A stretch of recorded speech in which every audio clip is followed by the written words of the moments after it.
क्यों भारत लगातार अपने हथियार बढ़ा रहा है? चीन और पाकिस्तान से मिल रही लगातार चुनौती से भारत कैसे निपटेगा? क्या भारत एशिया पैसिफिक में चाइना को डिफेंस एक्सपोर्ट में पीछे छोड़ सकता है? चलिए इस पर डिटेल से चर्चा कर लेते हैं। पहले भारत अपने हथियारों के लिए अन्य देशों पर निर्भर था। अपनी जरूरत की 70% इम्पोर्ट करता था, लेकिन अब किसी अन्य देश पर निर्भर नहीं बल्कि खुद अपने हथियार बना रहा है। अपनी सीमाओं की सुरक्षा खुद तय कर रहा है। कभी जो देश आयात पर निर्भर था, आज वह दुनिया के टॉप डिफेंस एक्सपोर्टर देशों की लिस्ट में शामिल होने जा रहा है। भारत लगातार अपने हथियारों को आधुनिक बना रहा है और ये सिर्फ शक्ति नहीं बल्कि आत्मविश्वास की निशानी है। क्या आप जानते हैं कि भारत की रक्षा क्षमता आज पहले से कहीं अधिक मजबूत हो गई है? हमारे देश ने आत्मनिर्भरता की दिशा में अभूतपूर्व प्रगति की है। रक्षा मंत्रालय के ताजा आंकड़ों के मुताबिक फाइनेंशियल ईयर 2023-24 में भारत का रक्षा उत्पादन 1.27 लाख करोड़ तक पहुंच गया है, जो 2014-15 की तुलना में 174% की बड़ी छलांग है। रक्षा उत्पादन का मतलब यह है कि भारत में बनी सभी सैन्य सामग्री, हथियार, गोला बारूद, मिसाइलें, हेलीकॉप्टर, जहाज, बुलेट प्रूफ जैकेट और अन्य रक्षा उपकरणों का कुल मूल्य, जब हम कहते हैं कि उत्पादन का 1.27 लाख करोड़ हुआ, तो इसका मतलब यह है कि भारत में इतने मूल्य का रक्षा सामान देश के अंदर ही बनाया। सोचो, भारत लगातार अपने हथियार बढ़ा रहा है। इसकी असली वजह यह है कि भारत की सीमाएं लगभग 15,000 किलोमीटर लंबी हैं,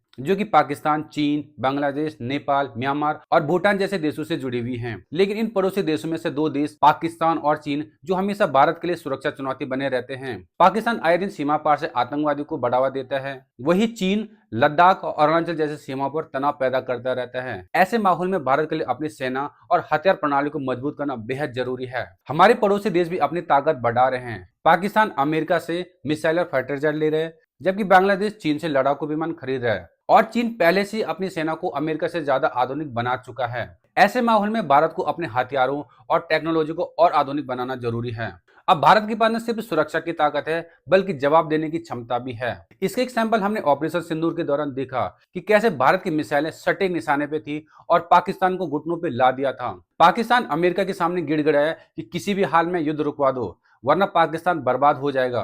फिर भारत ने बिना किसी के दबाव में युद्ध रोका और अपनी शर्तों पर रोका, और आगे कोई भी आतंकी हमला होता है तो उसे देश पर हमला माना जाएगा। भारत ने ऑपरेशन सिंदूर के दौरान पूरी दुनिया को यह दिखा दिया कि ये नया भारत है। अब चुप नहीं बैठेगा बल्कि जवाब भी देगा और सटीक तरीके से देगा। इस ऑपरेशन के बाद भारत ने दुनिया को अपने हथियारों की ताकत दिखा दी। अब दुनिया के मार्केट में भारत के हथियारों की डिमांड बढ़ गई है और इसी ऑपरेशन के दौरान चाइना के हथियारों की दुनिया के मार्केट में डिमांड कम हो गई है। अब वही भारत लगातार अपने डिफेंस एक्सपोर्ट बढ़ा रहा है। 2023-24 में भारत का डिफेंस एक्सपोर्ट जो कि 21,000 करोड़ हो गया है, वही 2025 में ये आंकड़ा कहीं ज्यादा हो सकता है। इसके नए आंकड़े जब आएंगे उस पर भी हम चर्चा करेंगे। पहले भारत ज्यादातर हथियार विदेशों से खरीदता था, लेकिन अब भारत खुद हथियार बनाकर दुनिया को बेच रहा है। रक्षा मंत्री राजनाथ सिंह ने कहा कि भारत आज डिफेंस इंपोर्टर नहीं बल्कि एक्सपोर्टर बन चुका है।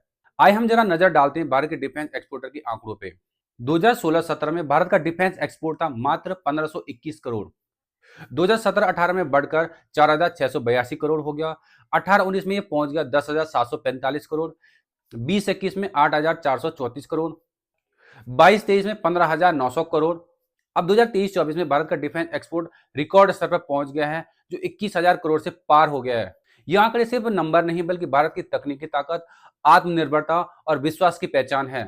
भारत अब डिफेंस के मामले में काफी हद तक चाइना को टक्कर दे रहा है।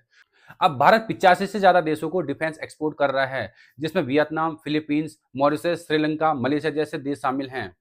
डीआरडीओ के साथ मिलकर डिफेंस सेक्टर में निजी कंपनी की भी भागीदारी हो गई है। जहां कुछ समय पहले निजी कंपनियों की एक भी हिस्सेदारी नहीं थी, अब वो धीरे धीरे काफी आगे आ चुकी हैं। रक्षा मंत्रालय ने हाल ही में मिसाइलों और गोला बारूद के निर्माण के लिए निजी कंपनियों के लिए दरवाजे खोल दिए हैं। अब डीआरडीओ प्राइवेट कंपनियों के साथ मिलकर पिनाका रॉकेट, 1,000 पाउंड के बम और इसके अलावा ब्रह्मोस, निर्भय, प्रलय जैसे लंबी दूरी की मिसाइलें तैयार कर रहा है। टाटा, एल&टी, महिंद्रा डिफेंस, गोदरेज और अदानी जैसी कंपनियां अब हथियारों को विदेशों से खरीदने के बजाय अपनी फैक्ट्रियां लगाने में जुटे हैं। इस परिवर्तन से फायदा यह होगा कि युद्ध जैसी स्थिति में हमारे जवान गोला बारूद की किल्लत से जूझने के बजाय स्वदेशी कारखानों से तुरंत साजो सामान हासिल कर सकेंगे। यही कारण है कि रक्षा मंत्रालय ने सरकारी मदद मिले बिना ही कारखानों को लगाने की प्रक्रिया को और आसान बना दिया है। कुल मिलाकर निजी कंपनियों के शामिल होने से भारतीय सेना की शक्ति दोगुनी और आत्मनिर्भर हो रही है। अब बात आती है क्या भारत डिफेंस एक्सपोर्ट में चाइना के बराबर आ सकता है? तो इसका जवाब है हाँ, क्योंकि ऑपरेशन सिंदूर के दौरान दुनिया ने भारत के हथियारों की ताकत और चाइना के हथियारों की ताकत भी देख ली। क्योंकि पाकिस्तान ज्यादातर चाइना के हथियार इस्तेमाल करता है, जिसे भारत ने खूब पीटा। चाहे चीन का एडवांस फाइटर हो या चाइना का डिफेंस सिस्टम हो, भारत ने इसे तबाह कर दिया और दुनिया के लोगों को चाइना के हथियार पे भरोसा उठ गया। तो दोस्तों, इस पे आपकी क्या राय है, कमेंट करके जरूर बताना। अगर आपको वीडियो पसंद आती है तो लाइक, कमेंट, सब्सक्राइब और शेयर जरूर करना। मिलते हैं दूसरी वीडियो में, तब तक के लिए जय हिंद।